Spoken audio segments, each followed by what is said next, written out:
El aire de la vieja casa estaba cargado con el olor de la descomposición y de las cosas olvidadas, y el silencio era tan profundo que parecía tragarse el sonido. Durante décadas, el muro había permanecido allí, una superficie continua de yeso y ladrillo que escondía su terrible secreto detrás de una apariencia de vida doméstica común. Entonces golpeó el pico y un chasquido metálico y seco resonó en el hueco interior. Con cada golpe medido, el yeso se fue deshaciendo y dejó al descubierto el ladrillo áspero e irregular que había debajo, hasta que apareció una pequeña abertura oscura, y de aquella boca recién abierta, entre un susurro de polvo y aire antiguo, salió rodando algo pequeño y redondo, que cayó sobre las tablas del suelo con un golpe blando y enfermizo. Un cráneo humano, blanqueado por el tiempo. Las cuencas vacías de sus ojos miraban hacia el hombre que se había atrevido a interrumpir su larga vigilia silenciosa. Antes de continuar con la historia de la plantación Beauclerc, un relato que te va a helar la sangre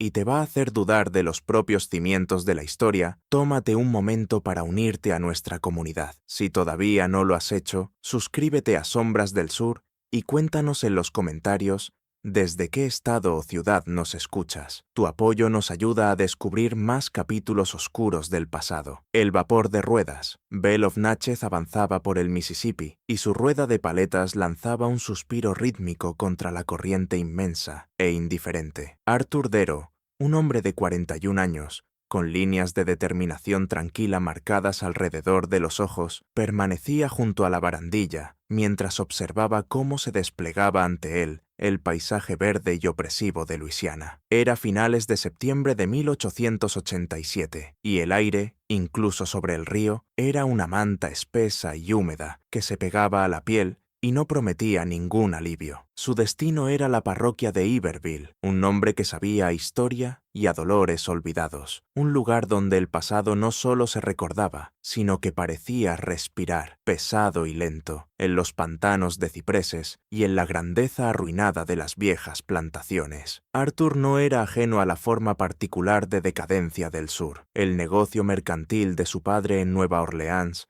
que en otro tiempo había prosperado, se había venido abajo en el caos que siguió a la guerra. Eso le había dejado a Arthur una aversión profunda a la inestabilidad financiera y una manera de trabajar metódica, casi obsesiva. Era tasador de tierras, un hombre de libros contables y de mediciones, enviado por el prestigioso bufete de Nueva Orleans, Ballure y Asociados, para desenredar la compleja disputa por la herencia que rodeaba la propiedad Beauclerc. La plantación, una finca extensa y en otro tiempo magnífica, había permanecido abandonada desde 1865 como un testimonio silencioso del final abrupto de una era. A medida que el barco se acercaba al embarcadero de Plaquemine, el aire se volvió más pesado, cargado con olor a tierra mojada, vegetación podrida y la dulzura lejana y empalagosa de la caña de azúcar. Las orillas del río eran una maraña salvaje de cipreses y robles, con ramas cubiertas de musgo español que colgaba como sudarios de luto. Era un paisaje que parecía antiguo, casi primordial, como si guardara secretos mucho más viejos que cualquier asentamiento humano. En el embarcadero fangoso lo esperaba un carruaje destartalado, contratado con antelación. El cochero, un hombre taciturno con unos ojos que parecían haber visto demasiado sol de Luisiana, apenas habló más allá de lo necesario para dar indicaciones. El viaje tierra adentro fue lento. El camino no era más que una senda llena de surcos que serpenteaba entre el bosque espeso. El silencio era profundo, roto solo por el chirrido de insectos invisibles y por el chapoteo ocasional de un caimán en algún bayú escondido. Arthur sintió un leve escalofrío de inquietud, una sensación que normalmente habría atribuido a la imaginación exagerada de un hombre de ciudad. Pero allí, en aquel paisaje primitivo, se sentía distinta, más insistente. Cuando por fin salieron de la línea de árboles, apareció la casa de la plantación Beauclerc, como una visión espectral contra el cielo amoratado de la tarde. Era una estructura imponente, o lo había sido alguna vez. Sus columnas de estilo neogriego se estaban descascarando y manchando, y algunas se habían derrumbado por completo, tendidas como huesos rotos entre la hierba crecida. La pintura, que en otro tiempo había sido blanca y limpia, había virado hacia un amarillo enfermizo, desprendiéndose en grandes placas que dejaban ver la madera oscura de debajo. Las anchas galerías, pensadas para tardes tranquilas, estaban ahogadas por las enredaderas, cuyos tallos se enroscaban por las barandillas y trepaban por los muros, reclamando la casa con un abrazo lento e implacable. El jardín, antes cuidado con esmero, era ahora una explosión salvaje de vegetación. Plantas exóticas crecían sin control y devoraban estatuas y senderos. Era un lugar donde la naturaleza había impuesto su dominio y borrado la mano cuidadosa del hombre. Arthur bajó del carruaje y el aire húmedo se le echó encima de inmediato. El silencio allí era aún más profundo que en el bosque, una quietud pesada y expectante que parecía contener la respiración. Observó la escena con ojo profesional, calculando ya la enormidad del trabajo que tenía por delante. Aquello no era solo una tasación, era una excavación arqueológica de una vida olvidada. Se encontró con Thomas Greer,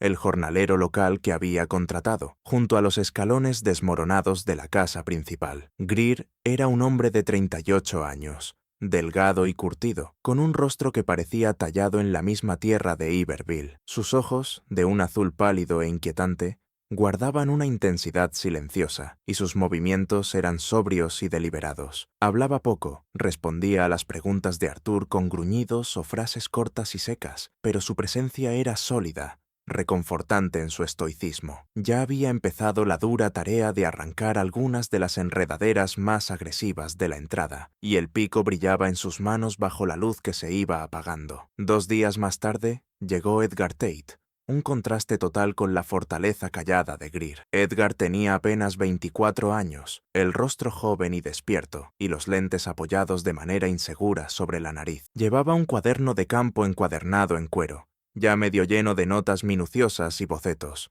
y su entusiasmo por el trabajo era casi palpable. Era el ayudante de Arthur, recién graduado de una escuela de agrimensura de Nueva Orleans, y su energía juvenil era un contrapunto bienvenido, aunque a veces excesivo, frente al carácter más reservado de Arthur. Juntos comenzaron a explorar la casa. El interior era una sinfonía de ruina. El aire estaba denso con olor a podredumbre, humedad de río y un rastro tenue de algo indefinible, algo antiguo y atrapado. Las motas de polvo bailaban en los haces de luz que atravesaban las ventanas sucias, iluminando las formas fantasmales de lo que una vez había sido una gran casa. Las tablas del suelo gemían bajo los pies, y cada paso resonaba en aquellas habitaciones cavernosas. En el salón principal había un gran piano, con las teclas deformadas y amarillentas, un monumento silencioso a melodías olvidadas. Las cortinas, comidas por las polillas, colgaban en jirones y enmarcaban la vista del monte que iba invadiendo el lugar. Por la noche se imponían los sonidos del bosque de cipreses, un coro de criaturas invisibles,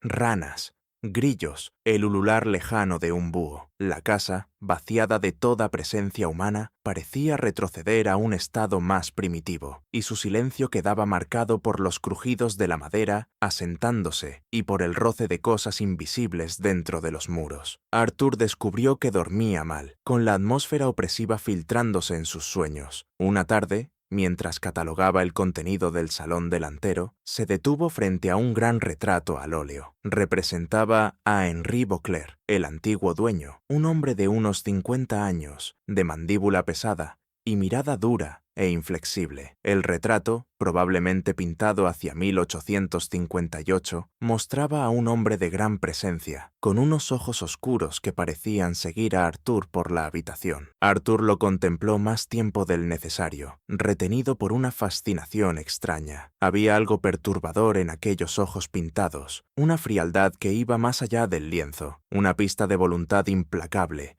que hizo estremecer a Arthur a pesar del calor sofocante. Sintió una inquietud profunda, como si el hombre del retrato no fuera solo una imagen, sino una presencia silenciosa y vigilante que todavía presidía sus dominios en ruinas. Los días siguientes se acomodaron en un ritmo metódico, casi ritual, de inventario. Arthur, con Edgar a su lado, recorría la casa principal como un arqueólogo que tamiza las ruinas de una civilización perdida. Cada habitación era una escena detenida en el tiempo, una instantánea de una vida interrumpida de golpe. Catalogaron lo que quedaba: muebles rotos, con sus líneas elegantes ocultas bajo polvo y telarañas, cortinas comidas por polillas, que se deshacían al tocarlas, un gran piano con teclas torcidas y amarillentas, cuyos acordes mudos hablaban de melodías olvidadas, candelabros de plata cubiertos por una pátina oscura, casi negra, erguidos como centinelas sobre una repisa, y un armero con rifles de caza, con los cañones oxidados y las culatas roídas por el tiempo y los insectos. La naturaleza meticulosa de Arthur encontraba en aquella tarea una satisfacción sombría. Dictaba a Edgar y el joven, con sincera entrega, anotaba cada detalle en su cuaderno, mientras la pluma arañaba el papel grueso con un ritmo constante. El proceso era lento, minucioso y profundamente inquietante. Cada objeto, por ordinario que fuese, conservaba el fantasma de una mano, de un recuerdo, de una vida que había llenado aquellos espacios ahora vacíos. Incluso el aire parecía cargado con esos ecos, con una sensación palpable de vidas vividas y cortadas de forma abrupta. En lo que sin duda había sido el despacho de Beauclerc, una habitación dominada por un escritorio enorme cubierto de polvo, Arthur encontró una serie de libros contables de la plantación. Las cubiertas de cuero estaban agrietadas y las páginas secas y amarillas, pero la tinta seguía sorprendentemente viva. Abrió uno de ellos y recorrió con los dedos aquella caligrafía elegante, aunque severa. Era un registro del capital humano de la plantación, un testimonio helado de aquella época. Columnas de nombres, escritos solo con nombre de pila: Mary, Jean-Luc, Samuel, Adele, Tusa, Félix, aparecían junto a valores en dólares, tareas asignadas y fechas de compra o traslado. Arthur comenzó a leer los nombres en voz alta, una costumbre nacida de su necesidad profesional de verificar cada detalle. Su voz, casi siempre firme, vaciló mientras pronunciaba aquellos nombres, cada uno de ellos como un recordatorio brutal del cálculo deshumanizador de ese tiempo. Leyó Toussaint, luego Adele, luego Félix, y la voz se le apagó. Se detuvo con el libro contable pesándole en las manos. La brutal simplicidad de aquello, seres humanos reducidos a entradas de un registro financiero, lo golpeó con una fuerza que no había anticipado. Había visto libros así antes, por supuesto, pero nunca había estado tan inmerso en el espacio físico donde esas vidas habían transcurrido y quizá terminado. Edgar, que había estado dibujando con cuidado un globo terráqueo roto en un rincón, levantó la vista con el ceño fruncido. Había notado el silencio repentino y el cambio sutil en la postura de Arthur. ¿Pasa algo, señor Darrow?, preguntó en voz baja. Arthur negó con la cabeza, y un músculo le tembló en la mandíbula. No, Edgar, solo el peso de todo esto, estos nombres, estas vidas. Cerró el libro con un golpe sordo que resonó en la habitación vacía. Sintió una incomodidad profunda, una inquietud moral que mordía los bordes de su distancia profesional. Aquello no era simplemente una propiedad, era una tumba. Mientras seguían con el inventario, descubrieron una habitación cerrada junto a la galería trasera. Era una anomalía, un espacio que no aparecía en ninguno de los planos rudimentarios que Ballure y asociados le habían entregado a Arthur. La puerta, una pesada plancha lisa de ciprés, estaba asegurada con una cerradura de hierro formidable, oxidada hasta quedar inmóvil. Intentaron forzarla, intentaron abrirla, pero siguió cerrada, obstinada, como una barrera silenciosa e impenetrable. El misterio de aquella habitación quedó flotando, una pequeña y persistente señal de interrogación dentro de la evaluación ordenada de Arthur. Él lo anotó en su cuaderno con una breve entrada meticulosa. Habitación cerrada, galería trasera, no figura en los planos, acceso denegado. Fue Thomas Greer, el jornalero taciturno, quien llamó por primera vez la atención de Arthur sobre algo todavía más extraño. Mientras retiraba escombros junto a los muros exteriores, señaló varias zonas de la casa donde el ladrillo o el yeso llenaban espacios que, por la lógica geométrica de la estructura, deberían haber sido puertas abiertas o incluso habitaciones enteras. Las casas viejas cambian mucho, gruñó Greer, recorriendo el muro con sus ojos pálidos. Pero esto de aquí no es solo un cambio, esto es un sellado. Señaló una sección del muro norte de la casa principal donde un parche de yeso, aunque envejecido, parecía ligeramente distinto del material que lo rodeaba. Tenía otro tono, una textura más fina, y las líneas tenues del ladrillo que se intuían debajo sugerían una construcción más reciente, o al menos distinta. Arthur, siempre pragmático, al principio lo descartó. Muchas casas viejas se modificaron varias veces. Thomas, dijo, mientras lo anotaba en su libreta de evaluación. Se añadían habitaciones, se cerraban pasillos. Es común, pero incluso mientras lo escribía, el eco inquietante de la observación de Greer seguía allí. La palabra sellado tenía una resonancia particular en aquella casa silenciosa y podrida, un peso más oscuro que el de una simple reforma. Lo guardó en la mente como quien entierra una semilla diminuta de inquietud en la tierra fértil de la finca Beauclerk. El calor opresivo del otoño en Luisiana continuó su asedio implacable, horneando la tierra y levantando destellos sobre los extensos campos de caña de azúcar que bordeaban la propiedad Beauclerk. Una tarde, Edgar Tate, siempre diligente en su tarea de trazar el perímetro de la finca, se encontró en el borde de los cañaverales, con los lentes empañados por el sudor. Los tallos se elevaban por encima de él, como un muro denso y susurrante de hojas verdes, cuyas puntas afiladas parecían murmurar secretos bajo la brisa húmeda. Fue allí, entre el ritmo repetido de un machete, donde se encontró con Levi Dubose. Levi era un anciano cuyo rostro era un mapa de arrugas abiertas por 70 años de sol y trabajo. Su piel, del color de la tierra rica, se tensaba sobre unos pómulos prominentes, y sus ojos, aunque velados por la edad, conservaban una inteligencia profunda y conocedora. Cortaba caña en una parcela vecina, y sus movimientos, lentos pero firmes, hacían de cada golpe de la hoja una prueba de toda una vida de esfuerzo. Edgar, con su seriedad juvenil, se acercó con cautela, sintiendo el peso de la historia en la presencia del viejo. «Buenas tardes, señor», dijo Edgar, con una voz demasiado viva para el silencio pesado del lugar. «Me llamo Edgar Tate. Estoy ayudando al señor Devo en la evaluación de la propiedad Beauclerk». Levi se detuvo, apoyó el machete en un tallo grueso y miró a Edgar con una calma fija, midiéndolo. No respondió de inmediato, solo asintió despacio. Había en su gesto una cautela profunda, un cansancio nacido de la experiencia. Edgar, sin desanimarse, continuó. «La casa nos ha resultado un verdadero rompecabezas. Lleva tantos años abandonada. Esperábamos poder hablar con alguien que la recordara en los años en que estaba en funcionamiento». La mirada de Libby pasó de Edgar a la silueta lejana y arruinada de la mansión Beauclerk, medio escondida entre los árboles. En su rostro cruzó un destello difícil de leer, quizá recuerdo, quizá dolor, quizá resentimiento. «Esa casa», dijo con una voz grave, sorprendentemente fuerte para su edad, «recuerda más que cualquier hombre vivo». Edgar, sintiendo que había abierto una puerta, insistió con suavidad. «Le agradeceríamos mucho cualquier cosa que pudiera contarnos, señor Dubose. Tal vez incluso podría entrar en la propiedad y mostrarnos el lugar». Levi negó con la cabeza,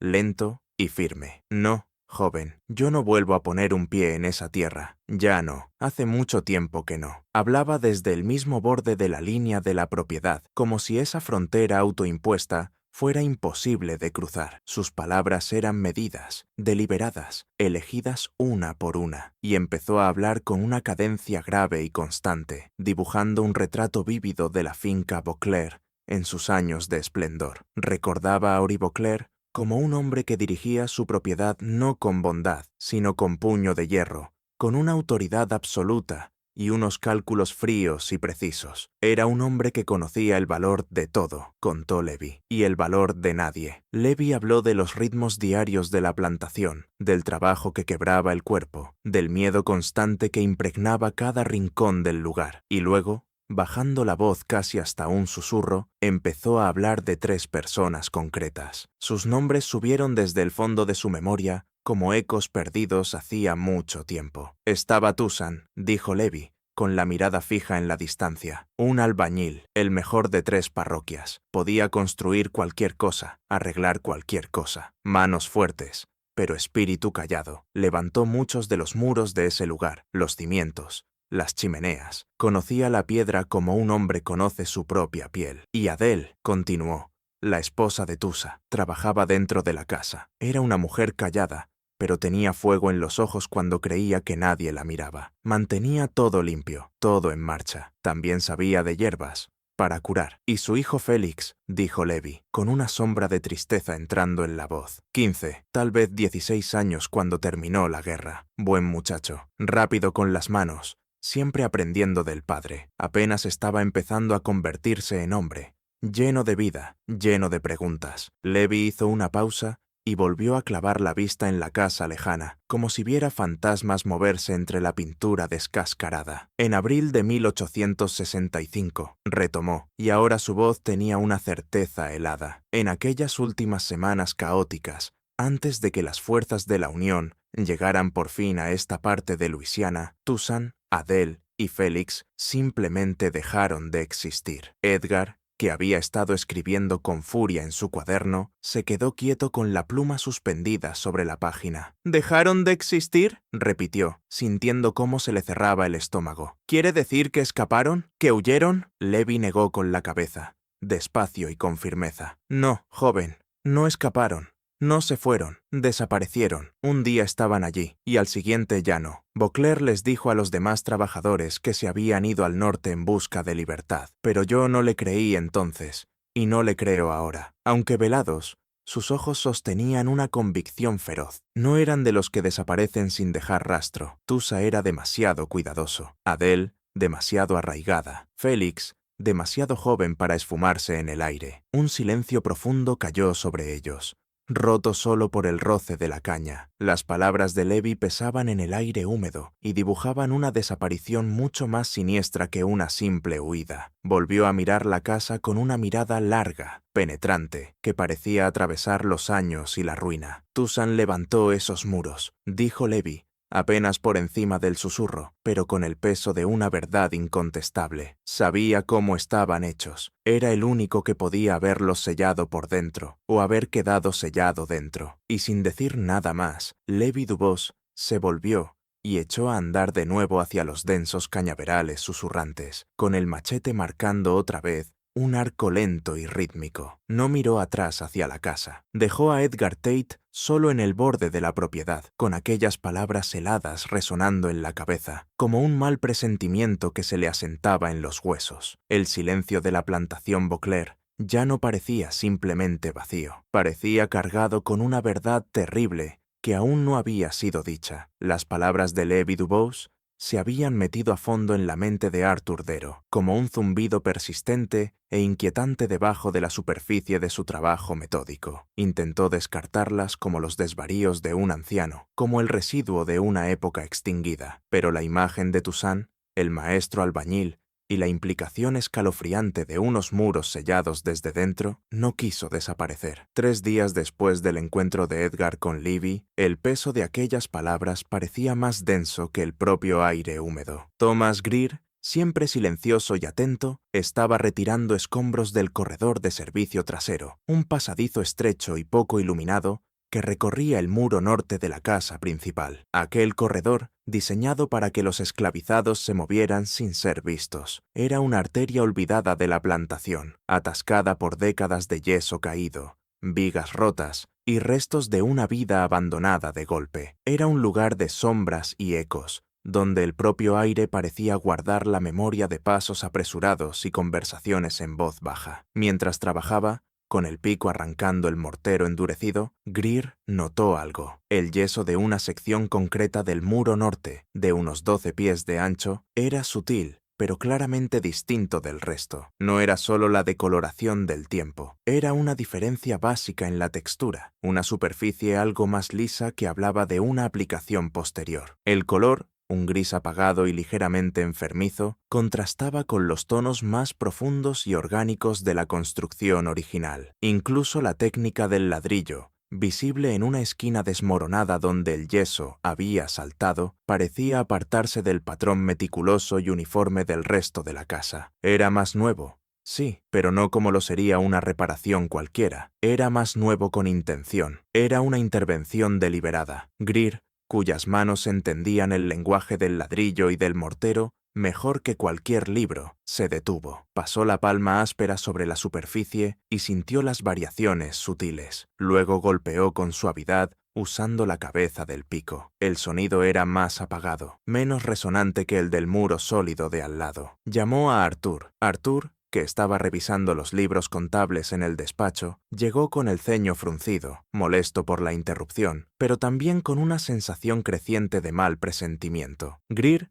fiel a su manera escueta de hablar, solo señaló con la mano. «Esto de aquí», gruñó. «No está bien». Arthur examinó el muro. Vio lo que Greer veía, pero su mente, entrenada en la lógica y en la medición, buscó confirmación. Sacó la cinta métrica y la plomada, midió el exterior de la casa y luego el interior. Consultó los planos rudimentarios que tenía y los comparó con las dimensiones reales. La parte sellada ocupaba un espacio de aproximadamente 12 pies de ancho por 8 de fondo. Una habitación sin puerta, sin ventana, sin acceso visible desde ninguna otra parte de la casa. Era un vacío, una ausencia deliberada dentro del plano arquitectónico. Marcó el lugar en el plano con un rectángulo rojo, duro e inquietante. Las palabras de Levi Dubos, que había descartado solo unos días antes, ahora adquirían una claridad aterradora. Toussaint levantó esos muros. Sabía cómo estaban hechos. Era el único que podía haberlos sellado por dentro, o haber quedado sellado dentro. Aquella noche,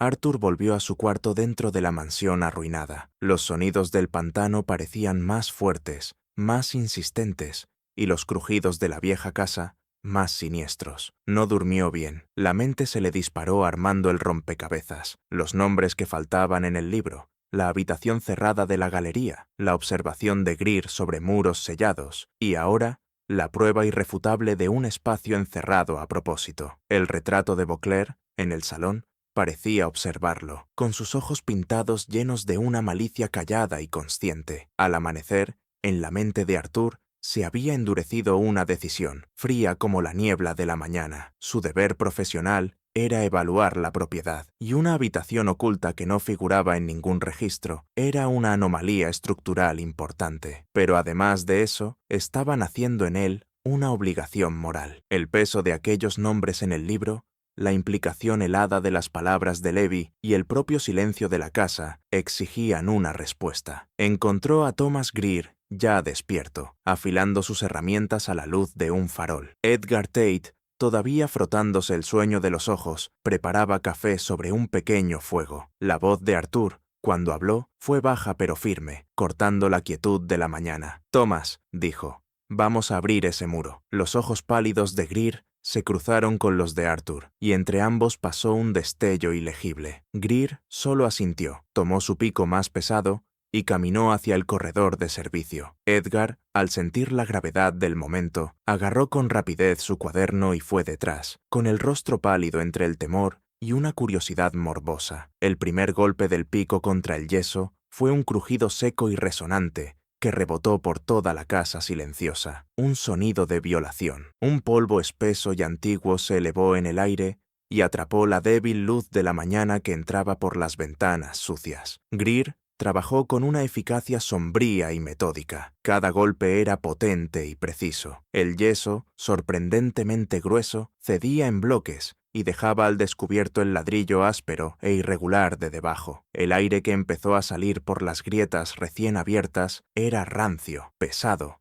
y profundamente incorrecto. Olía a tiempo atrapado, a tierra y a descomposición, pero también a otra cosa, algo indefinible y hondamente perturbador. A medida que la abertura se ensanchaba, una presión extraña, casi palpable, pareció acumularse en el corredor. El polvo, atravesado por la luz, danzaba como figuras espectrales. Los sonidos del ladrillo rompiéndose y del mortero raspado llenaban el espacio con una sinfonía de destrucción, constante y brutal. Edgar dio un paso atrás, con la mano apretada contra la boca y los ojos muy abiertos detrás de los lentes. Arthur, con la mandíbula tensa, observaba con una fascinación sombría, mientras el corazón le golpeaba el pecho con un ritmo lento y pesado. Entonces, con un último estallido resonante, una sección más grande del ladrillo se vino abajo. Un golpe de aire, más frío y más denso que la mañana húmeda, escapó por la abertura recién formada, y desde aquella boca oscura y abierta cayó algo hacia afuera. Era pequeño, blanco como hueso e inconfundiblemente humano. Cayó con un golpe blando y enfermizo sobre las tablas polvorientas, justo a los pies de Thomas Greer. Era una mano humana, o lo que quedaba de ella, esquelética,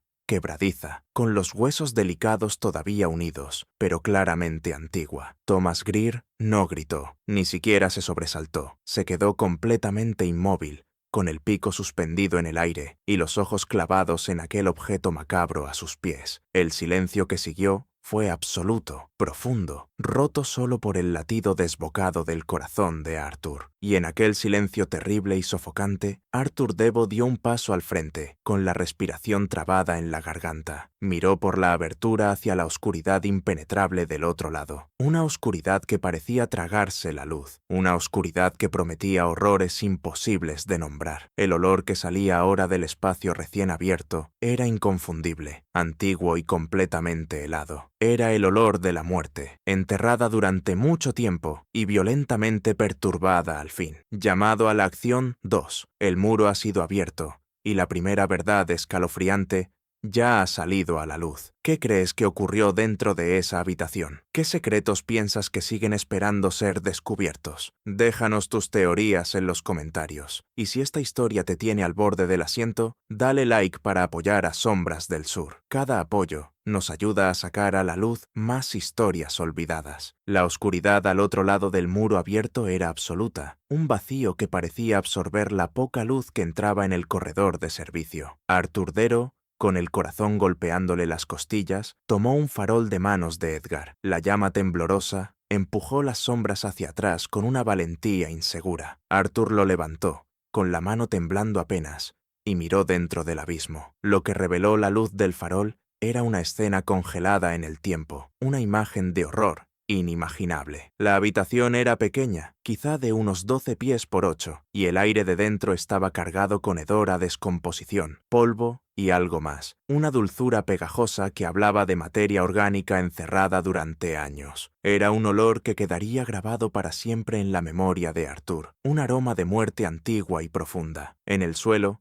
entre restos dispersos y polvo fino acumulado durante décadas, yacían los restos esqueléticos de 3 personas. Los huesos estaban desarticulados en algunos puntos, pero la disposición general sugería 2 adultos y una persona más joven. No estaban ordenados, no estaban enterrados con respeto. Sus posiciones estaban retorcidas, como si hablaran de una lucha desesperada, o quizá de una rendición lenta y dolorosa. Uno de los esqueletos estaba encogido en una esquina, como si hubiera buscado refugio allí, mientras otro aparecía extendido, cerca de lo que parecía una caja de madera derrumbada. El tercero, más pequeño, yacía entre ambos, como un testimonio silencioso y desgarrador de una vida cortada demasiado pronto. Arthur sintió una oleada de náusea subirle al cuerpo, una reacción visceral ante la verdad indiscutible que tenía delante de los ojos. Aquello no eran solo huesos, eran los restos de vidas apagadas con brutalidad y ocultadas de forma deliberada. Thomas Greer permanecía detrás de él, silencioso y sin moverse, con el rostro convertido en una máscara de comprensión sombría. Edgar Tate, con todo su entusiasmo juvenil sustituido ahora por una conmoción profunda, había retrocedido unos pasos. Seguía con la mano apretada contra la boca, con los ojos muy abiertos y brillantes, detrás de los lentes. La habitación en sí no estaba vacía. Sí, era una tumba, pero también era un depósito de reliquias dolorosas, conmovedoras, capaces de partir el alma. La caja de madera, parcialmente vencida por el peso de los años, y quizá también por los movimientos desesperados de quienes habían estado allí dentro, yacía cerca del centro. Arthur, obligándose a avanzar, a observar, a registrar, se acercó con cuidado. Dentro, entre astillas de madera y polvo acumulado, había varios objetos que, de manera casi milagrosa, habían sobrevivido a décadas de encierro. Metió la mano y sus dedos rozaron algo frío y metálico. Era una pequeña caja de lata,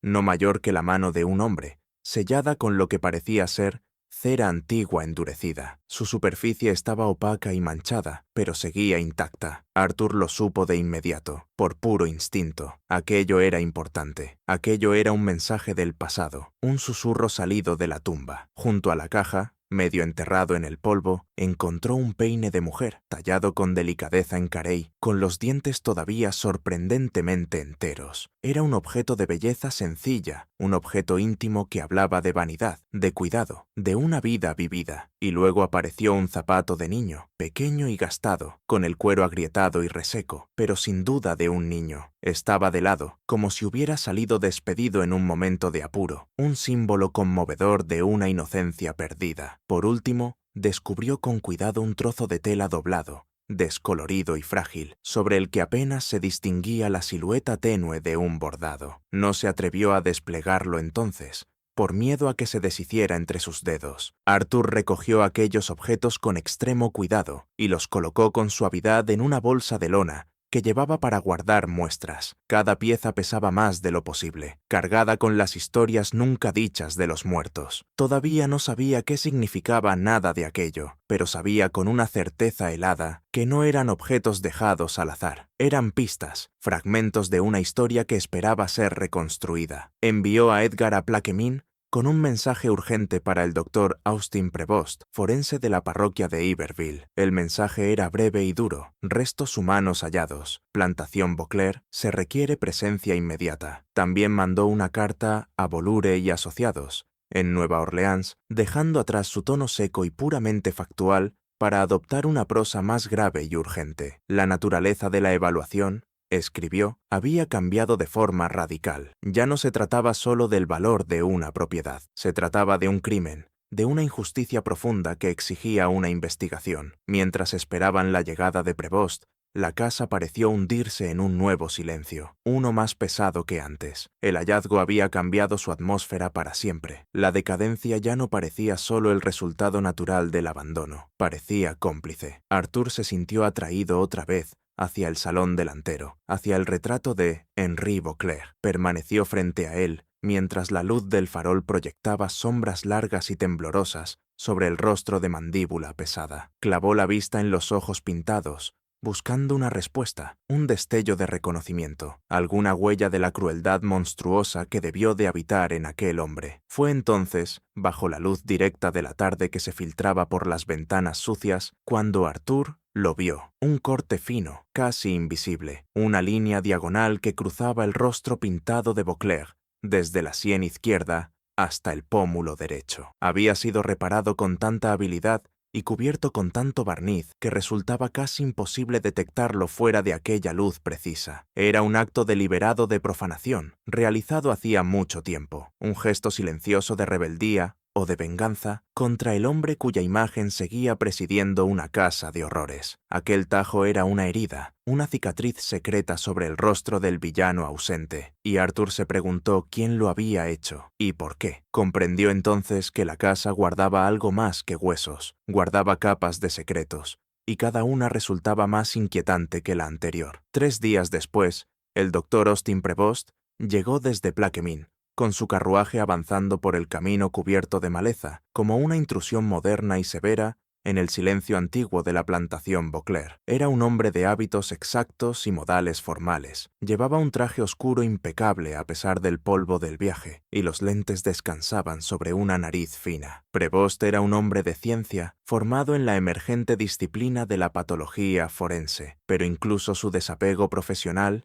parecía tensado por la labor sombría que lo esperaba. Cargaba un maletín de cuero lleno de instrumentos y cuadernos, testimonio silencioso de su método riguroso. Arthur lo recibió en la puerta principal, mientras el calor opresivo hacía poco por aliviar la tensión en el aire. Lo condujo directamente al corredor de servicio, donde el agujero abierto en el muro se levantaba ya como un monumento brutal a los horrores que escondía dentro. El aire del corredor, aunque algo más ventilado, seguía cargado con el olor tenue y dulzón de la habitación sellada, un olor que parecía haberse pegado a la propia piel de la casa. El doctor Prevost Tras una mirada breve y evaluadora a la abertura, se puso unos guantes finos de cuero. Entró en el espacio estrecho con un paso cauteloso, casi reverente, mientras la luz de su farol caía con frialdad clínica sobre los restos esqueléticos. Trabajó con una intensidad silenciosa, con movimientos precisos y medidos. Examinó cada hueso, cada fragmento, anotando su posición,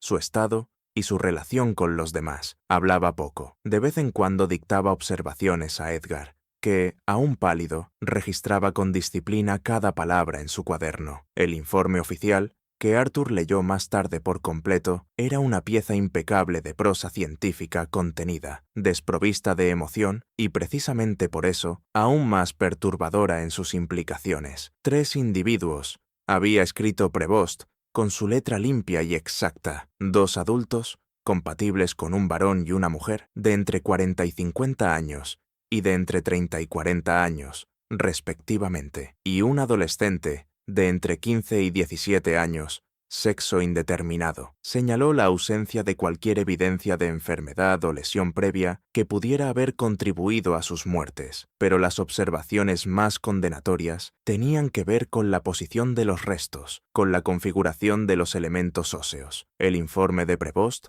continuaba así. La flexión de las extremidades y la proximidad entre los individuos son consistentes con un confinamiento prolongado dentro de un espacio restringido. No hay indicios de colocación post-mortem. La evidencia sugiere con fuerza que la habitación fue sellada mientras sus ocupantes aún estaban vivos. Utilizó la palabra confinamiento con cuidado, como un eufemismo para un horror que desafiaba toda descripción clínica. También detalló las débiles marcas de arañazos en el ladrillo interior, los intentos desesperados e inútiles de escapar y las posturas finales en las que los cuerpos habían quedado encogidos. Prevost presentó su informe ante la oficina parroquial de Iberville, una formalidad burocrática dentro de un mundo que con demasiada frecuencia ignoraba el sufrimiento de quienes eran considerados menos que humanos. Nadie acudió a recogerlo. No se abrió ninguna investigación. Aquello era Luisiana en 1887, una sociedad que seguía lidiando con los cambios sísmicos de la reconstrucción, donde la vida de las personas antes esclavizadas,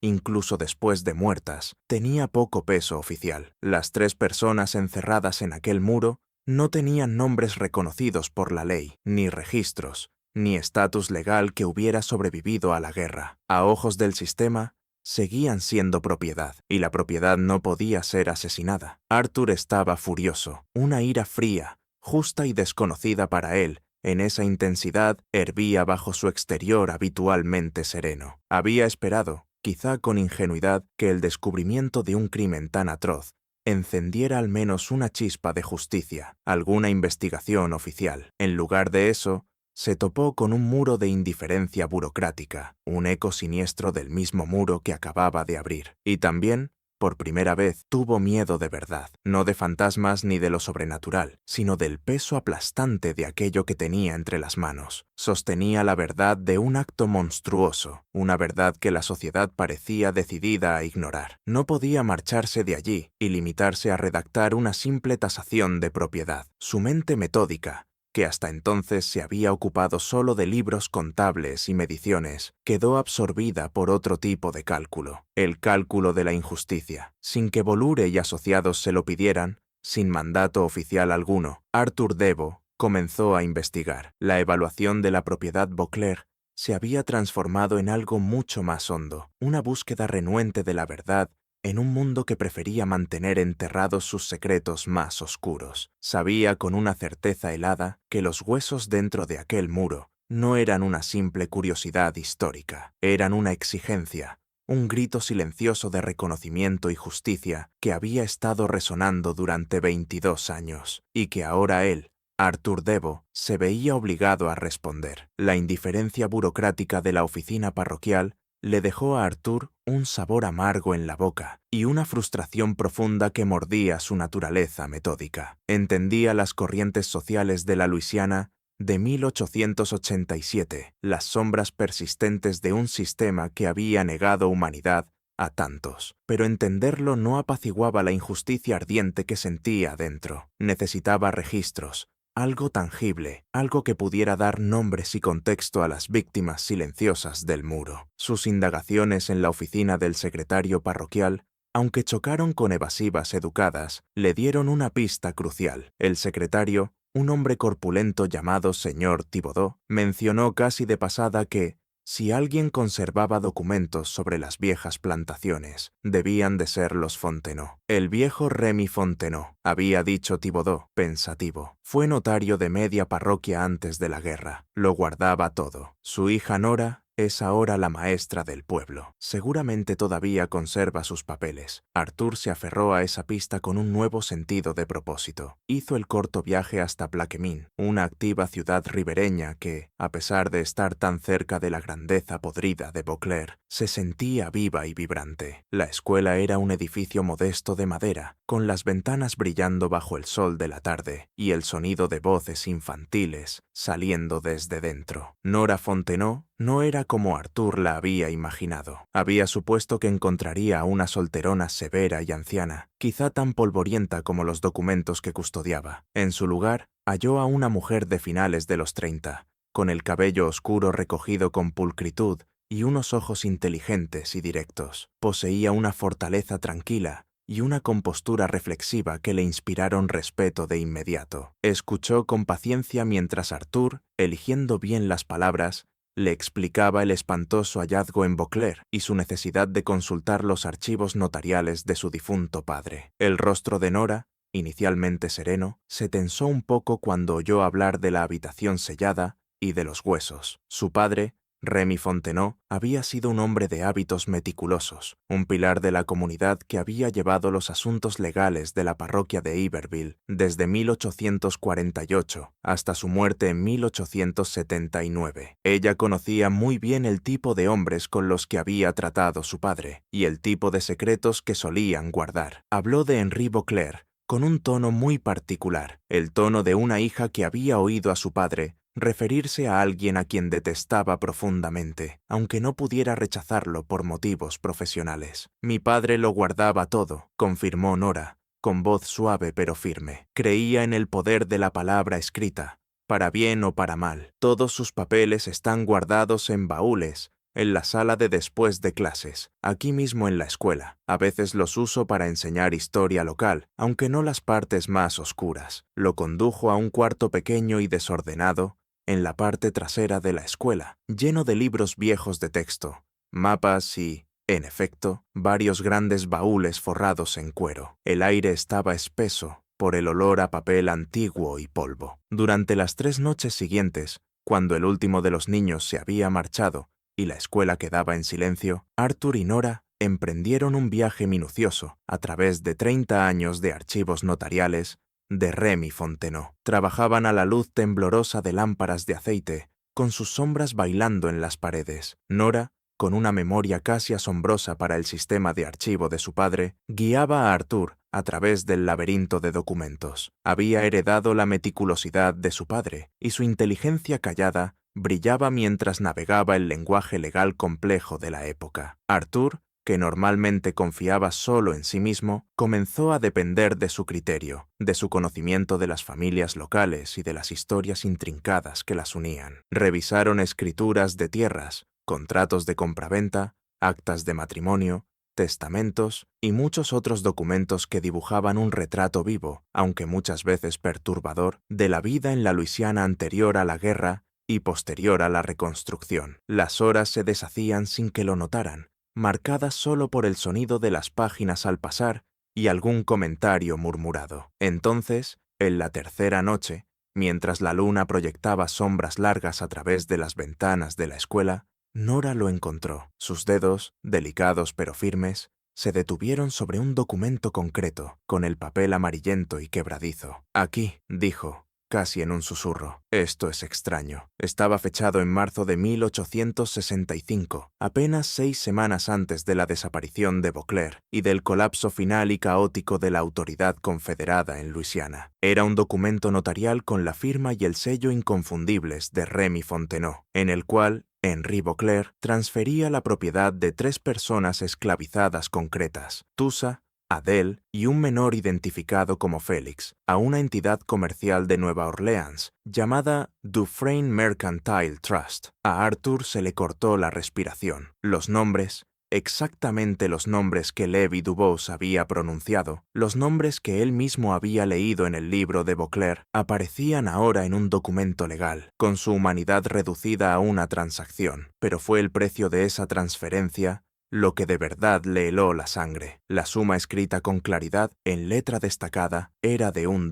$1 por 3 seres humanos. Nora leyó el documento 2 veces, pasando la vista por cada línea como si esperara encontrar alguna cláusula que suavizara el horror o algún sentido oculto. Luego, con sumo cuidado, lo dejó sobre la mesa, con las manos temblándole ligeramente. Sus ojos se encontraron con los de Arthur, y en ellos él vio una comprensión profunda, un horror naciente que reflejaba el suyo. Las implicaciones eran devastadoras. Aquello no era una venta con ánimo de ganancia, era algo mucho más siniestro, una operación pensada no para obtener dinero, sino para ejercer control, para borrar, para consumar un acto final de deshumanización brutal. El silencio de la escuela ya no era simplemente pacífico, pesaba con toda la carga de una verdad terrible e imposible de negar. Llamado a la acción 3, justo cuando creíamos que ya lo habíamos visto todo, el horror dentro de la plantación Beauclerk se vuelve aún más profundo. El hallazgo de este documento lo cambia todo y revela un motivo escalofriante detrás de los actos más impensables. Si esta historia te está poniendo la piel de gallina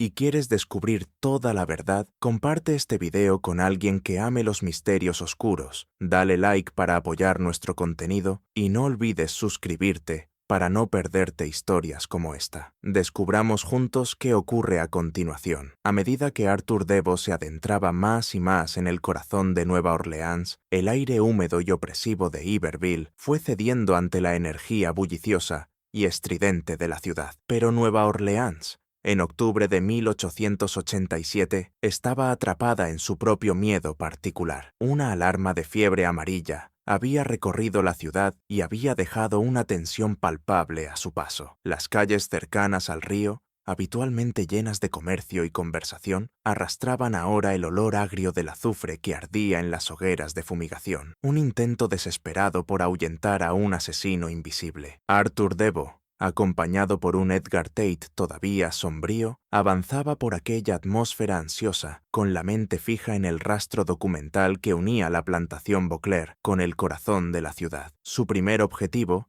era el Dufresne Mercantile Trust, la entidad misteriosa a la que Tusa, Adele y Félix habían sido vendidos por $1. La ciudad, pese a sus temores, era un laberinto de comercio y burocracia, y Arthur, con su forma metódica de trabajar, comenzó a abrirse paso entre sus complicaciones. Él y Edgar pasaron días revisando viejos directorios urbanos, consultando archivos legales y haciendo preguntas en distintas instituciones financieras. Pero el rastro se doblaba sobre sí mismo una y otra vez, oscurecido por el tiempo y por una obstrucción deliberada. Finalmente descubrieron que el Dufresne Mercantile Trust se había disuelto en 1866, de forma muy conveniente, apenas un año después del fin de la guerra y de la desaparición de Beauclerk. Les dijeron que sus archivos habían sido absorbidos por una firma mayor y más respetable, Chabry y Sons, una institución antigua que todavía operaba en un gran edificio de columnas sobre Canal Street. Arthur, vestido con su mejor traje, acudió a Chabry y Sons. Lo recibió un empleado cortés y perfectamente arreglado, cuyo trato pulido ocultaba una condescendencia apenas perceptible. Arthur explicó el motivo de su visita y solicitó acceso a los registros de Dufresne correspondientes a 1865. El empleado escuchó con paciencia, con las manos entrelazadas delante del cuerpo. «Ah, el Trust Dufresne», dijo con una sonrisa tenue y casi imperceptible. «Un capítulo lamentable en la historia comercial de la ciudad. Me temo, señor Dero, que esos registros en particular no están disponibles. Hubo un incidente muy desafortunado. Verá usted, la gran inundación de 1867. Daños severos por agua. Muchos de los documentos antiguos sobre todo los del período inmediatamente posterior a la guerra, quedaron completamente destruidos. Ofreció un encogimiento de hombros aparentemente comprensivo, aunque sus ojos seguían fríos e inflexibles. Arthur no le creyó. La explicación era demasiado conveniente, demasiado perfectamente alineada con el patrón de borrado que empezaba a ver. Agradeció al empleado, sin dejar que la frustración asomara en la voz, y salió de Chabris y Sons con el olor del azufre y de los secretos no dichos pegado a la ropa. Su siguiente objetivo fue Clarence Noel, que aparecía en los libros de Beauclerk como el principal corredor de algodón de la plantación. Si alguien en Nueva Orleans conocía los negocios reales de Beauclerk y sus asociaciones financieras, era Noel. Lo encontró por otra vía, consultando el directorio de corredores de algodón retirados, mantenido por la Junta de Comercio de Nueva Orleans. Resultó que Clarence Noel seguía vivo, un hombre de 74 años que residía con su hija en una casa señorial, aunque un poco ajada, sobre Esplanade Avenue. Arthur fue a visitarlo acompañado por Edgar. La casa, con su balcón de hierro forjado y su patio crecido, hablaba de una grandeza antigua. Noel, frágil pero de mirada aguda, los recibió en el salón. Una habitación llena de muebles oscuros y pesados, con olor tenue a papel viejo y tabaco de pipa. Estaba sentado en un sillón de respaldo alto, con las manos apoyadas sobre un bastón y una mirada sorprendentemente viva. Noel escuchó la explicación de Arthur con el rostro completamente ilegible, pero cuando Arthur mencionó por fin a Henri Beauclerk, una chispa de algo, quizá reconocimiento, quizá incomodidad, cruzó el rostro del anciano. Noel habló con cuidado, con precisión, con una voz fina pero firme, como la de un hombre que durante décadas hubiera ensayado exactamente lo que diría y lo que no diría. Confirmó que la transferencia a Dufresne era real. Beauclerk estaba en serios problemas, señor Darrow, explicó Noel, con la mirada fija en un punto lejano. La guerra arruinó a muchos plantadores. Le debía dinero a todo el mundo. El Trust Dufresne era uno de sus principales acreedores. Eran implacables. Querían su libra de carne, aunque fuera en forma humana. Hizo una pausa y una sombra le cruzó el rostro. La transferencia fue una forma de saldar parte de su deuda y evitar la ruina total. Una medida desesperada. Y entonces Noel dijo algo que Arthur no esperaba, algo que le recorrió la espalda con un frío seco, a pesar del calor de la sala. Beauclerk nunca salió de Luisiana, señor Darrow, dijo Noel, bajando la voz casi hasta el susurro. No huyó al norte, como decía el rumor. Murió. Arthur y Edgar intercambiaron una mirada de puro desconcierto. ¿Murió?, repitió Arthur, sin ocultar su incredulidad. Pero la versión oficial era que había desaparecido, que huyó para escapar de sus deudas. Noel negó despacio. Una historia conveniente para muchos. Su cuerpo apareció en un canal de drenaje, a las afueras de Plaquemine, en mayo de 1865, 6 semanas después. Bueno, 6 semanas después de que terminara la guerra. Tenía una sola herida, limpia. El caso nunca se investigó oficialmente. El forense de entonces lo clasificó como accidente, una caída, dijeron. Pero yo conocí a Henry. Podía ser muchas cosas, pero torpe no era una de ellas. Clarence Noel se quedó en silencio un instante, ahora con los ojos clavados en Arthur, cargados de un conocimiento oscuro e inquietante. Quien haya sellado a esas 3 personas dentro de ese muro, señor Divo, dijo apenas audible, sabía lo que se había hecho, y alguien, al parecer, decidió que Henri Beauclerk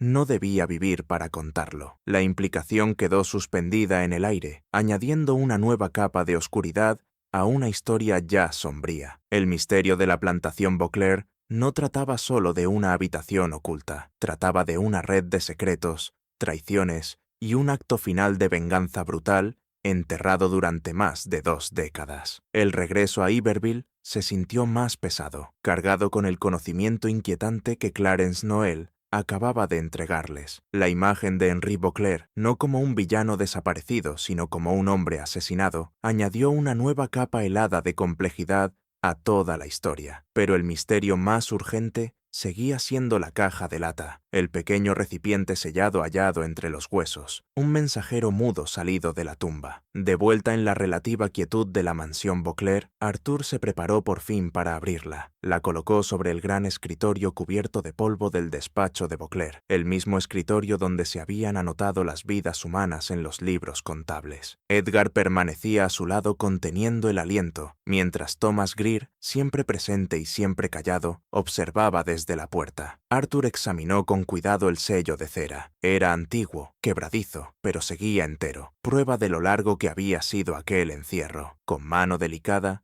utilizó una hoja pequeña y afilada para romper el sello, mientras la cera vieja se deshacía con un crujido suave. La tapa, endurecida por el tiempo, se resistió un instante y luego cedió con un pequeño chasquido, liberando una bocanada de aire rancio y antiguo. Dentro, sobre un lecho de tela seca y desmoronada, había una sola carta doblada. El papel estaba amarillento y frágil, con los bordes suavizados por los años, pero la tinta, aunque desvaída, seguía pudiéndose leer. Arthur la levantó con extremo cuidado, casi con reverencia. El papel se sentía imposiblemente delicado en sus manos, como si pudiera convertirse en polvo con apenas rozarlo. La desplegó con lentitud y dejó al descubierto una letra sorprendentemente elegante, una mano cuidada, educada. No era el garabato tosco e iletrado que muchos habrían esperado de un hombre esclavizado. Aquello lo había escrito alguien a quien habían enseñado a escribir con formalidad, quizá un dueño compasivo, quizá una escuela religiosa, quizá a través de lecciones clandestinas. La carta no iba dirigida a nadie y no estaba firmada, pero la voz que emergía de aquellas líneas borrosas era inconfundiblemente la de Toussaint. Comenzaba sin rodeos,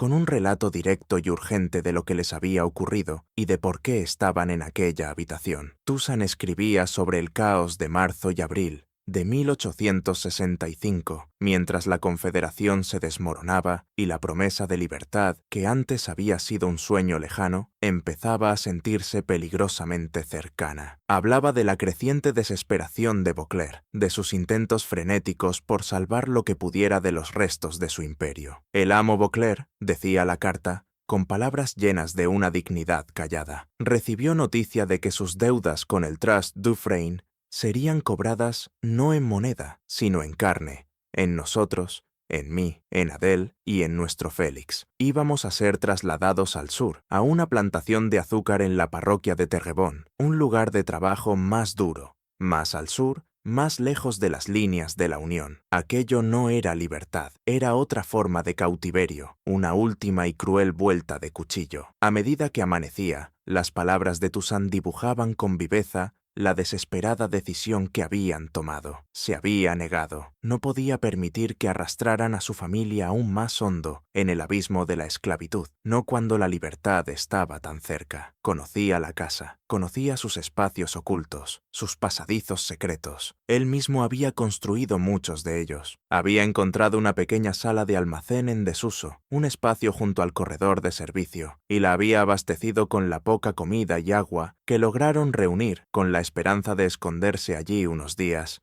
quizá una semana, hasta que llegaran las tropas de la Unión y la plantación quedara liberada. Entramos por voluntad propia, continuaba la carta de Toussaint, y ahora sus palabras estaban cargadas de un dolor imposible de ignorar. Pensamos que sería por poco tiempo, un escondite, un refugio hasta que llegaran los soldados de azul. Oíamos los sonidos de la guerra, los cañones lejanos, los rumores sobre la rendición del general Lee. Pensamos que la libertad estaba a la mano. Escribió sobre el valor silencioso de Adele, sobre el miedo juvenil de Félix, sobre la esperanza compartida dentro de aquel espacio estrecho y oscuro. Mencionó una fecha concreta, el 9 de abril de 1865, el mismo día en que Robert E. Lee se rindió en Appomattox, aunque Toussaint, sellado dentro de su tumba, no podía saber la importancia inmensa de esa fecha. Entonces, la carta cambió de golpe, y la letra, antes cuidada, empezó a volverse algo más apresurada. Los sonidos cambiaron. Ya no eran sonidos de guerra, sino de obra, de ladrillo y mortero. Oímos el raspado, la mezcla, los golpes. Gritamos, golpeamos los muros,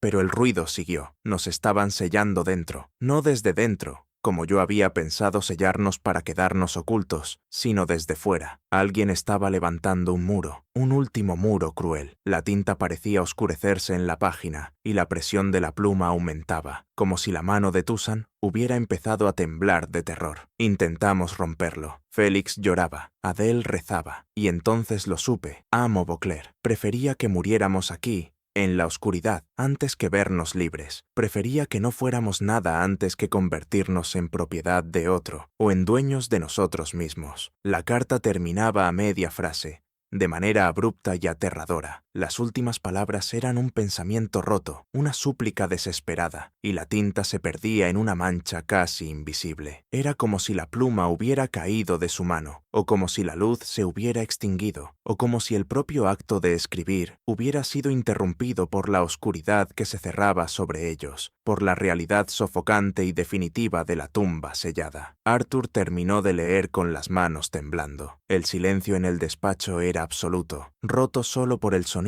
áspero de su respiración. Edgar lloraba abiertamente, con lágrimas cayéndole por el rostro. Thomas Greer, con el gesto endurecido, miraba el muro, y una tristeza profunda se le marcaba en la cara curtida. Aquella carta no era solo un documento, era una voz, un testimonio, un último grito desesperado surgido de la tumba, que revelaba una traición tan profunda y tan vacía de humanidad que parecía imposible de abarcar. Tusa, Adele y Félix no habían sido asesinados en un arrebato de furia. Habían sido emparedados de manera deliberada, fría y calculada, sus vidas apagadas por el mismo hombre que alguna vez había reclamado ser su dueño, todo para impedir que fueran libres.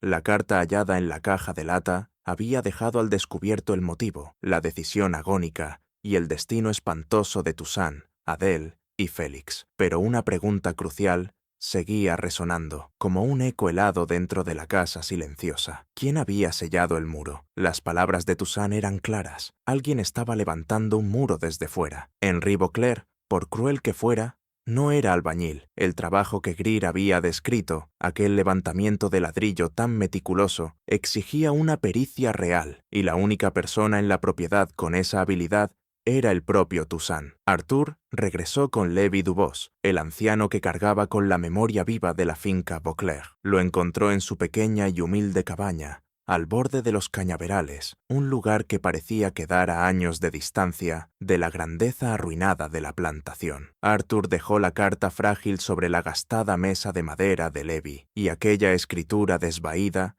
destacaba con crudeza contra la rudeza sencilla de la estancia. Levi la leyó despacio, con sus ojos antiguos siguiendo cada palabra y los labios moviéndose en silencio. Cuando terminó, cerró los ojos, y una pena profunda se le asentó sobre el rostro. Permaneció en silencio durante mucho tiempo. El único sonido era el chirrido lejano de los grillos y el roce de la caña movida por el viento. Arthur esperó, con la sensación de que Levi estaba removiendo décadas de recuerdos reprimidos, sopesando el peso de una verdad que había cargado solo durante demasiado tiempo. Por fin, Levi abrió los ojos, y su mirada apareció clara y firme. «Había otro hombre», empezó a decir, con una voz baja y áspera, casi un susurro de grava. En la propiedad, en abril del 65, un hombre llamado Doucet. El amo Beauclerc lo trajo desde Baton Rouge solo para aquellas últimas semanas. Era un hombre rudo, con manos de albañil, pero con unos ojos sin bondad, sin lazos con la comunidad, sin historia con nosotros. Simplemente apareció. Levi hizo una pausa, con la vista perdida, como si estuviera viendo de nuevo aquellos hechos desarrollarse en su cabeza. Doucet era quien estaba haciendo el trabajo en ese muro. Tusa ya había desaparecido, o eso nos dijeron, pero Doucet seguía allí,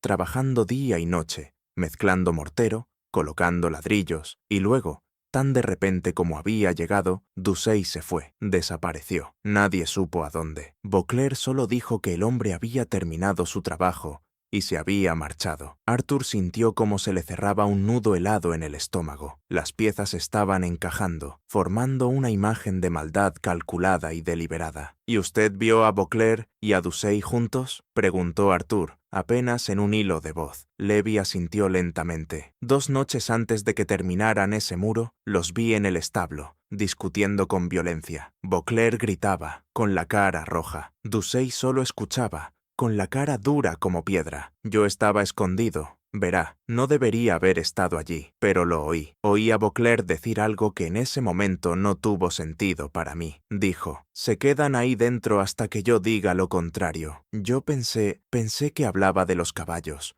o de algún suministro. Me obligué a creer que significaba otra cosa. Tenía que hacerlo, porque el otro significado era demasiado terrible para soportarlo. La confesión quedó suspendida en el aire, pesada, como prueba de la carga psicológica que Levi había soportado durante 22 años. Había sido testigo del preludio de un acto monstruoso, y el verdadero sentido de aquellas palabras solo se había vuelto claro cuando apareció la habitación sellada. Arthur miró a Levi, con el corazón oprimido por el sufrimiento del anciano. ¿Por qué? Levi preguntó en voz baja. ¿Por qué no se lo contó a nadie en todos estos años? Levi Dubos le sostuvo la mirada con la paciencia profunda y cansada de un hombre que había contemplado demasiada historia desde sus bordes más crueles. ¿Y a quién podía contárselo, señor Divo? Respondió, sin amargura en la voz, como si solo estuviera nombrando una verdad desnuda e imposible de discutir. ¿Quién habría escuchado en 1865 o en 1875 o incluso el año pasado? Ellos solo eran propiedad, y el amo Beauclerc era un hombre poderoso, muerto ahora. Sí, pero su sombra seguía siendo larga. ¿Quién iba a creerle a un viejo jornalero de campo frente a la palabra de un plantador, aunque estuviera arruinado? Arthur no tuvo respuesta. La pregunta quedó flotando en el aire como una acusación contra una sociedad que había silenciado de manera sistemática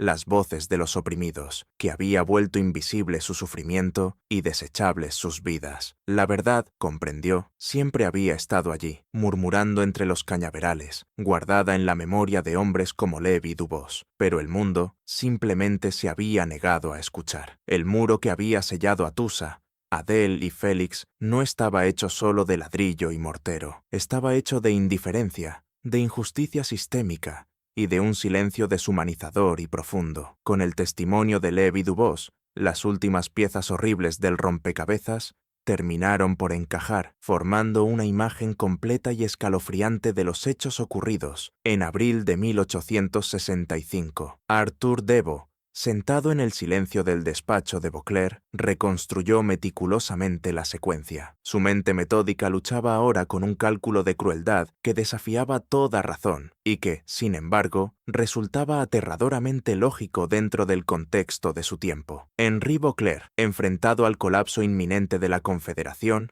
y a la liquidación de sus enormes deudas por parte del despiadado Trust Mercantil Dufresne, había tomado una decisión. Si no podía conservar a Tusa, Adele y Félix como su propiedad, si iban a ser transferidos a otro amo, o peor aún, si iban a caminar libres con la victoria de la Unión, entonces se aseguraría de que no pudieran ser libres en absoluto. En la lógica torcida de Beauclerc, su valor no estaba en su trabajo ni en sus vidas, sino en su sometimiento absoluto, incluso en la muerte. Tusa, con su conocimiento íntimo de la construcción de la casa, había entrado voluntariamente en la pequeña habitación oculta, buscando refugio para su familia frente al traslado que se avecinaba, con la esperanza de salir de allí a un mundo en libertad. Había abastecido el espacio creyendo que sería un santuario temporal, pero Beauclerc, por medio de Doucet, bajo instrucciones directas y maliciosas, había mandado sellar el muro, después de que ellos entraran, no por miedo, no en un instante de furia o pánico. Lo hizo desde un cálculo frío y deliberado, desde la lógica precisa y escalofriante de un hombre que prefería que su propiedad humana muriera dentro de un muro, antes que verla caminar libre, antes que verla convertirse en testimonio de su propia ruina. Arthur comprendió, con una sensación profunda de espanto, que aquello no era un caso aislado de locura. Era un acto cubierto por la ley, amparado por el mismo sistema que había definido a los seres humanos como mercancía. Estaba impulsado por un motivo económico, por el deseo de castigar a sus acreedores, de negarles incluso la pobre satisfacción de reclamar lo que para él seguía siendo su activo más valioso, y estaba enraizado en un precedente social mucho más hondo, una creencia extendida en el poder absoluto del amo sobre las personas esclavizadas, un poder que llegaba incluso hasta el derecho de extinguir sus vidas antes que concederles la libertad. El verdadero horror no estaba solo en el acto mismo, sino en el sistema que lo hacía posible, que lo convertía, a ojos de muchos, no en un crimen, sino en una consecuencia lamentable, quizá incluso comprensible, de la desesperación de un plantador. Era posible porque Tusa, Adele y Félix no eran vistos como personas, sino como propiedad, y la propiedad podía ser eliminada como su dueño dispusiera. Arthur pasó días enteros redactando su informe final para Bolure y asociados. Ya no era una simple tasación de propiedad, era una acusación abrasadora, un relato detallado del hallazgo, de los resultados forenses, del testimonio de Levi Dubos, de los registros notariales de Nora Fontenot y de las revelaciones heladas de Clarence Noel. Incluyó la carta de Toussaint, transcrita con extremo cuidado, con sus palabras convertidas en un testimonio inquietante del costo humano de semejante crueldad. Dejó al descubierto el cálculo detrás de los actos de Beauclerc, la decisión deliberada y a sangre fría de enterrar vivos a 3 seres humanos. Presentó el informe, un documento grueso y pesado que parecía tener el peso físico de una carga moral. Bolure y asociados lo recibieron, lo archivaron, y después, nada. No hubo acción legal, porque en la Luisiana de 1887 no existía un mecanismo jurídico para perseguir un caso así. Las víctimas eran negras, antes esclavizadas, y el culpable, Henri Beauclerc, estaba muerto, con su propio asesinato convenientemente declarado accidente. El sistema, diseñado para proteger la propiedad y el privilegio, no tenía un marco para impartir justicia en un caso como aquel. Arthur sintió una desilusión profunda, un amargor difícil de apartar. Había perseguido la verdad, había descubierto un crimen monstruoso, y aún así, el sistema legal al que servía, el mismo fundamento de su vida profesional, era impotente o no estaba dispuesto a actuar. El silencio que había rodeado la plantación Beauclerc durante 22 años parecía extenderse ahora como un sudario sofocante sobre las propias instituciones de la justicia. Había encontrado los huesos, había encontrado los nombres, había encontrado la historia, pero el mundo, al parecer, todavía no estaba preparado para escuchar de verdad. El silencio legal que siguió al informe exhaustivo de Arthur fue una píldora amarga, un recordatorio brutal de las desigualdades profundas que seguían impregnando la sociedad de Luisiana. Pero si los canales oficiales no querían actuar, quedaban otros caminos, otras voces que se negaban a ser calladas. Nora Fontenot, la maestra silenciosa, con los registros minuciosos de su padre y su propio sentido feroz de justicia, demostró ser una de esas voces. Arthur le había contado todo lo que había descubierto, incluido el contenido devastador de la carta de Toussaint y las revelaciones escalofriantes de Clarence Noel. El impacto inicial en Nora se endureció pronto en una resolución callada e inflexible. Ella entendía las barreras del sistema, los prejuicios arraigados que impedirían cualquier investigación oficial, pero también entendía el poder de la verdad, el poder de dar testimonio. Sin consultarlo con Arthur, sin pedir permiso a nadie, Nora Fontenot tomó una decisión que iba a mover en silencio las aguas estancadas de la parroquia de Iberville. Pasó varias noches en la escuela copiando con meticulosidad cada documento relacionado con la finca Beauclerc de los archivos de su padre, el documento de transferencia de Tusa, Adele y Félix, los registros de deudas que detallaban la ruina financiera de Beauclerc, e incluso las notas marginales escritas por Remy Fontenot, que a veces insinuaban verdades más profundas y no dichas detrás de las formalidades legales. Reunió todas esas copias, junto con una carta breve, apasionada y precisa escrita por ella misma, y las envió al New Orleans Daily Picayune. Su objetivo era un reportero llamado Claude Arsenault, conocido por cubrir con tenacidad las desigualdades y las injusticias que marcaban el sistema legal de la Luisiana posterior a la Reconstrucción. Nora sabía que, si alguien se atrevería a publicar una historia así, sería Arsenault. Fue un acto audaz y desafiante, una rebelión silenciosa contra el silencio dominante. Pero el compromiso de Nora con la justicia no terminó allí. También redactó una carta formal a su nombre, dirigida a la oficina de registros de la parroquia de Iberville. En ella solicitó, con respeto pero con firmeza, que las muertes de Toussaint, Adele y Félix fueran inscritas oficialmente en el registro parroquial. Era una petición sencilla y, al mismo tiempo, profundamente revolucionaria en su significado. Era una exigencia de reconocimiento, de admitir su humanidad incluso después de muertos. El secretario parroquial, El señor Thibodeau se negó al principio. Alegó una larga lista de obstáculos burocráticos, falta de documentación oficial, ausencia de una investigación formal, el paso del tiempo. Estas no son cuestiones que correspondan al registro parroquial. Señorita Fontenot, dijo con una impaciencia apenas disimulada. Son historias viejas, pero Nora no era fácil de apartar. Volvió a la oficina al día siguiente, y al siguiente. Cada vez presentó su petición con la misma educación serena, pero con una firmeza de acero por debajo. En su tercera visita, llevó consigo a Arthur Debo. Arthur, cansado ya de sus propias luchas contra la indiferencia oficial, permaneció en silencio a su lado, pero su sola presencia dio a la petición un peso imposible de ignorar. Su reputación y su vínculo con un importante bufete de Nueva Orleans funcionaban como un respaldo silencioso y poderoso. Frente a la persistencia tranquila de Nora y a la presencia imponente de Arthur, el señor Thibodeau acabó cediendo. Con un suspiro exasperado, sacó el gran libro encuadernado en cuero, donde se registraban las muertes. El 14 de noviembre de 1887, en una oficina pequeña y estrecha de Plaquemine, 3 nombres fueron inscritos oficialmente en el registro de defunciones de la parroquia de Iberville. Pero el secretario insistió en una última concesión escalofriante. Anotó sus apellidos como Beauclerk. «Es la costumbre, señorita Fontenot», declaró con voz firme, «que quienes vivieron en una plantación lleven el apellido del plantador en los registros oficiales, especialmente en circunstancias tan inusuales». Nora protestó, con la indignación tensándole la voz, pero sabía que aquella era una batalla que no podía ganar. Era el último gesto venenoso del viejo sistema, una afirmación persistente de propiedad incluso frente a la muerte. Así quedaron escritas las entradas: Toussaint Beauclerk, Adèle Beauclerk y Félix Beauclerk. La causa de muerte fue registrada, con el lenguaje burocrático cuidadoso de la época, como encierro sellado, 1865. Era una descripción fría y clínica, despojada del horror y de la humanidad de su historia, pero estaba allí. Había quedado en el registro oficial. Era lo máximo que el sistema estaba dispuesto a concederles, una pequeña victoria, ganada con esfuerzo, en una larga guerra silenciosa por el reconocimiento. Nora Fontenot, con Arthur Debo de pie en silencio a su lado, había conseguido que, al menos,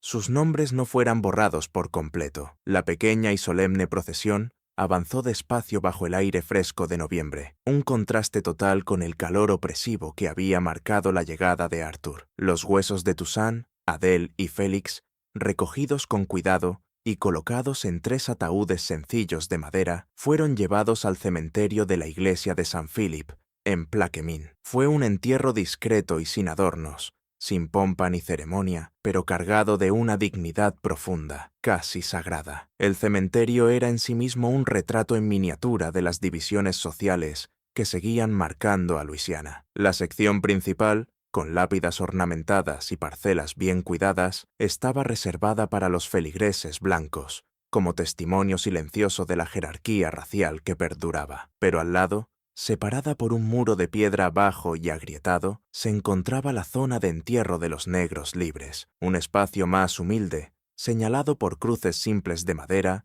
y túmulos sin nombre, el descanso final de generaciones que habían vivido y muerto en los márgenes de la historia oficial. Fue allí, en ese terreno sagrado y segregado al mismo tiempo, donde Toussaint, Adèle y Félix fueron por fin sepultados. Solo asistió un pequeño grupo de personas. Arthur Debo permaneció a una distancia respetuosa, junto a la verja de hierro que separaba ambas secciones del cementerio, con el sombrero sobre el corazón. Edgar Tate, con el rostro solemne, anotó cada detalle en su diario de campo, mientras la pluma rozaba suavemente el papel y preservaba el momento para el futuro. Thomas Greer, con la cabeza inclinada, estaba junto a ellos, y su presencia era un reconocimiento silencioso y poderoso de las vidas perdidas. Pero fue Levi Dubos quien se colocó más cerca de las tumbas, con su cuerpo anciano sorprendentemente erguido. Era el único allí que podía pronunciar sus nombres con el peso de la memoria personal, el único que los había conocido no como líneas en un libro contable, sino como seres humanos de carne y hueso. Su voz, áspera por la edad, tenía una resonancia profunda cuando habló, y sus palabras atravesaron la quietud de la tarde. «Tusan», dijo en un murmullo bajo y reverente, «mi hermano,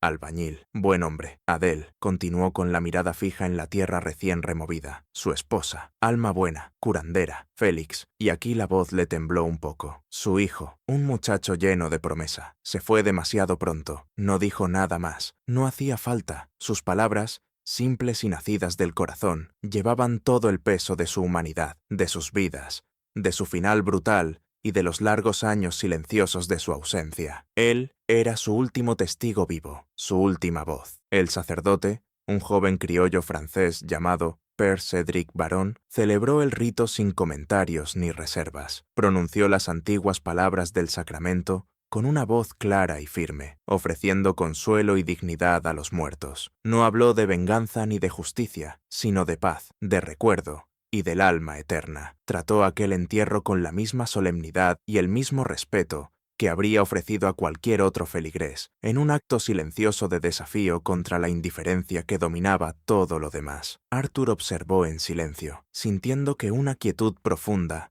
se asentaba dentro de él. Pensó en los libros contables de su padre, en los nombres escritos en las columnas de Beauclerk, en los valores en dólares asignados a personas, en la deshumanización sistémica que había hecho posible un crimen como aquel. Pensó también en el largo y arduo trayecto que había recorrido, desde tasador distante hasta investigador involuntario, hasta testigo de ese acto callado de memoria. No tuvo un pensamiento limpio y ordenado que se resolviera en una conclusión consoladora. No existía una respuesta fácil, ni una resolución sencilla para la profunda injusticia que había sacado a la luz. Solo se quedó allí, bajo el aire fresco de noviembre, dejando que el peso total y aplastante de todo aquello descansara sobre él, como un testimonio silencioso del poder persistente de la crueldad humana y de la resistencia tranquila de quienes se niegan a olvidar. La tierra recibió por fin a los suyos, y el silencio del cementerio adquirió una resonancia nueva, más serena, aunque todavía profundamente triste. El artículo apareció en el New Orleans Daily Picayune el 3 de diciembre de 1887. No salió en portada, donde los titulares gritaban sobre escándalos políticos y angustias económicas. Quedó enterrado en la página 7,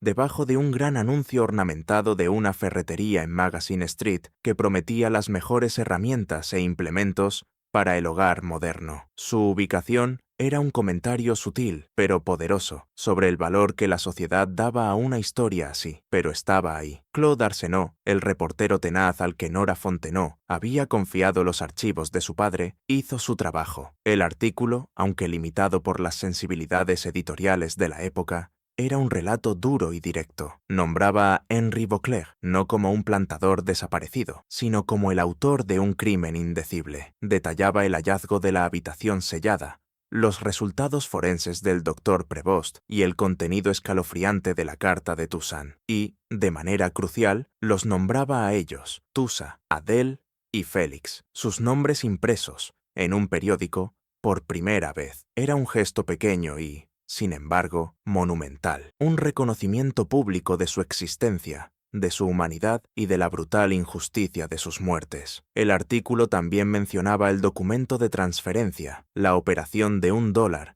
y la posterior desaparición del propio Beauclerk, insinuando las corrientes oscuras que se movían por debajo de la superficie del viejo sur. El artículo apenas generó una reacción inmediata. La ciudad, todavía sacudida por el miedo a la fiebre amarilla y ocupada con sus propios enredos comerciales y políticos, pareció mostrarse en gran parte indiferente. Durante los días siguientes llegaron algunas cartas al editor, la mayoría hostiles. Una de ellas, enviada por un lector de Baton Rouge, defendía con vehemencia el honor de Beauclerk, calificando el artículo como una calumnia contra un muerto y un ataque sin fundamento a una familia respetable. Hablaba del caos de la guerra, de la desesperación de los plantadores, y sugería que historias así no eran más que invenciones destinadas a sembrar problemas. Pero luego llegó una carta distinta. Era breve, escrita a mano, y firmada solo como la hija de un liberto en Nueva Orleans. Decía simplemente: nosotros siempre lo supimos. Ahora, por fin, alguien lo dejó por escrito. Arthur leyó ambas cartas. Leyó la despectiva con un suspiro, como confirmación de la resistencia enquistada frente a ese tipo de verdad. Pero la segunda, la anónima, le tocó algo muy hondo. Era una validación silenciosa, un reconocimiento profundo, llegado de alguien que comprendía las historias no dichas y las cargas llevadas en silencio. Recortó con cuidado esa segunda carta, la dobló y la guardó en su diario personal, como un pequeño y valioso testimonio del poder duradero de la verdad, por más marginada que quedara. El artículo, a pesar de su recepción discreta, había cumplido su función. Había roto el silencio, aunque solo fuera por un instante. Había grabado los nombres de Toussaint, Adele y Félix en el registro público, junto a los nombres de los poderosos y los privilegiados. No fue un trueno de justicia, sino un susurro persistente, una semilla plantada en el suelo fértil, aunque a menudo resistente, de la conciencia pública. Y para Arthur Debo, para Nora Fontenot, y para la memoria de Levi Dubos, eso bastaba. Era un comienzo. El invierno de 1887 se fue deslizando hacia la primavera de 1888, y Arthur Debo, con su labor en Beauclerk finalmente terminada, entregó su informe completo a Ballure y Asociados. El reporte, un dossier grueso que detallaba no solo el valor de la propiedad, sino también la historia siniestra que había sacado a la luz, fue recibido con una mezcla de reconocimiento profesional e incomodidad palpable. La disputa por la herencia, ya manchada por la sombra del asesinato y de una injusticia profunda, se prolongó durante otros 4 años, una lenta danza burocrática que acabó resolviéndose a favor de un pariente lejano de los Beauclerk que vivía en Shreveport. Ese familiar, deseoso de desprenderse del oscuro legado de la finca, vendió de inmediato toda la propiedad a una compañía azucarera de Cincinnati. Los nuevos dueños no perdieron tiempo. En 1891, la gran mansión en ruinas, testigo silencioso de tanto horror, fue demolida de forma sistemática. La pintura descascarada, las columnas caídas, la habitación cerrada y el corredor sellado donde Thomas Greer había levantado su pico, todo fue reducido a escombros y polvo. Los antiguos cipreses que habían vigilado el lugar durante siglos fueron arrancados, con sus raíces retorcidas sacadas de la tierra. En menos de una década, no quedaba rastro físico de la plantación Beauclerk. La tierra, que una vez había sido un paisaje de sufrimiento humano y grandeza arquitectónica, quedó transformada en campos llanos y anónimos de caña, extendidos bajo el sol de Luisiana, borrando el pasado bajo una marea verde e implacable. Arthur Debo regresó a Nueva Orleans y retomó su trabajo como tasador de tierras. Ya no era el mismo hombre que había viajado a Iberville aquel septiembre. Conservaba la precisión metódica, sí, pero ahora llevaba encima una gravedad distinta, una comprensión honda de las historias ocultas que yacían bajo la superficie de cada propiedad que examinaba. No hablaba de lo que había encontrado allí, no a menudo, no con facilidad. Los recuerdos eran demasiado crudos, demasiado pesados, demasiado personales, pero aquella experiencia había alterado su perspectiva de forma irrevocable, profundizando su empatía y agudizando su brújula moral. Edgar Tate, en cambio, conservó sus diarios de campo, esos cuadernos encuadernados en cuero, llenos con la escritura joven y aplicada de Edgar, se convirtieron en un depósito sagrado. Los guardó con cuidado, encerrados en un baúl con llave, como un archivo privado de una verdad que el mundo había preferido olvidar. Sabía la importancia de esas páginas, los nombres que contenían, la historia que contaban. Nora Fontenot siguió enseñando en Plaquemine. El artículo del Daily Picayune había provocado un breve revuelo, pero la vida en la pequeña ciudad volvió pronto a su ritmo acostumbrado. Aún así, Nora, con su callada rebeldía, añadió una nueva unidad informal al programa de la escuela. La historia de la parroquia de Iberville, no la versión limpia y domesticada de los manuales, sino una historia real, una que incluyera nombres como Toussaint, Adele y Félix, junto a los nombres de los plantadores y los comerciantes. Algunos padres se quejaron, incómodos ante las verdades incómodas que ella presentaba, pero Nora Firme en su convicción, siguió enseñándola de todos modos, asegurándose de que una nueva generación al menos oyera aquellos nombres y quizá empezara a formular las preguntas correctas. Lévi-Dubos vivió hasta 1899. Murió en paz, con unos 82 años, y su vida fue un testimonio largo y silencioso de resistencia y aguante. Su obituario en el periódico de Plaquemine lo describió como un antiguo trabajador del campo y residente de toda la vida. Una nota breve e insignificante que no captaba ni una fracción de la sabiduría profunda, la memoria intacta y el valor callado del hombre que había sido. No decía que era la última persona viva que recordaba el rostro de Toussaint, ni que había llevado en el corazón la verdad desnuda de la plantación Vauclair. Su muerte marcó el apagamiento final de la memoria viva, dejando a la palabra escrita como única guardiana del secreto. Era 1901, 15 años después de lo ocurrido en Vauclair, y Edgar Tate, convertido ya en un respetado abogado de tierras en Baton Rouge, se preparaba para cambiar de despacho. El entusiasmo de su juventud había madurado en una competencia tranquila, pero los hábitos meticulosos aprendidos de Arthur Devo seguían intactos. Mientras ordenaba viejos archivos y cajas olvidadas, encontró un baúl pesado forrado en cuero que llevaba años sin abrirse. Dentro, entre otros restos de sus primeros tiempos profesionales, estaban sus diarios de campo de la época en que había sido ayudante de Arthur. Los sacó y el olor familiar del papel viejo y la tinta seca subió hacia él. Comenzó a leer, siguiendo su propia escritura, una versión más joven y ligeramente jadeante de sí mismo. Releyó las entradas que iban de septiembre a enero de 1887 a 1888, las páginas sobre el viaje por el Mississippi, la grandeza podrida de Vauclair, el inventario metódico, las palabras espantosas de Lévi-Dubos. Leyó sus propias descripciones del momento en que abrieron el muro, del olor de la habitación sellada, del silencio inmenso que siguió al hallazgo de los huesos. Revivió el instante en que vio caer la mano humana desde la oscuridad, el espanto, la conmoción y la comprensión progresiva de lo indecible. Encontró sus notas sobre la evaluación clínica del doctor Prevost, sobre la indiferencia burocrática de la oficina parroquial, sobre la fuerza tranquila de Nora Fontenot. Releyó la transcripción de la carta de Toussaint, con sus palabras todavía cargadas de aquella angustia conmovedora y de aquel final abrupto y aterrador. Vio sus propias preguntas, sus propios esfuerzos por entender la profundidad de la crueldad humana y de las injusticias estructurales que la habían permitido. Entre dos páginas,